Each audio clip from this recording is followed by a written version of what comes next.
I didn't really talk about this beef like at all, really, because I just wanted it to really play out and just kind of see the overarching impact of it. And I think we're getting to a place now where it's starting to simmer down, or at the very least, we wouldn't really consider it a rap beef per se. But I think without a doubt, as a hip hop fan and as a rap fan, I think I could speak for everybody. This is a beef that we have not seen before. Obviously, there have been some big and legendary beefs in history. However, I feel like this particular beef is very unique in its nature. Because for how massive Drake and Kendrick are artists, all this beef really did was just expose to how much things are bigger than they are themselves. In the sense that if you really were to boil everything down, this beef was really, in short, the elephant in the room. Let's just go ahead and talk about that. And because of which, it really did sever some deep ties within the hip-hop industry, especially among the community. You know, like, if we're going to be talking about the elephant in the room, there are some hip-hop fans and there are some fans of hip-hop. And while there are a lot of things that, expose Drake and everything like that, I think the one, if I were to talk to him, that I would assume hit him the most was just simply off the fact that he was never really considered part of the culture. Especially when you take in consideration his history and his efforts trying to get into the business initially, and where he's from and how he presents himself.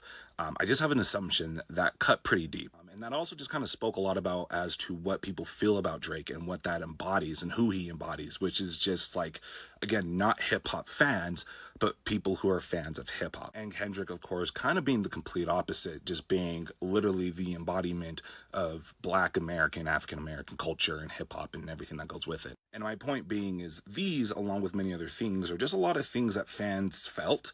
And it's just very interesting to know that a lot of people within the industry, specifically the rappers and producers themselves, and people that have worked with them, also knew and felt that way too. But again, the funny thing is, when people say that people at the end of the day are still going to listen to Drake more than they're going to be listening to Kendrick, they're not wrong. And because of which, at the end of the day, this is still a business, and this man still has a lot of pull, and he still has a lot of say and sway and everything like that. I mean, you got to remember, a lot of the people that were going after Drake were a lot of people who had opportunities or were able to go to the next level because of him. And that, ironically, also includes Kendrick. But overall, as a hip-hop fan, you should know this was such a memorable beef because, again, what makes hip-hop so extremely unique is the fact that it is a genre that allows you to go directly one-on-one with your competitor. And it really is just a test to your merit, to your skill, and to really the temperature of your public perception and how people really feel about you. And simply your attempt to completely sway an entire community, specifically by just what you're saying. And because of which, as a result, within the past, 4 weeks, 5 weeks,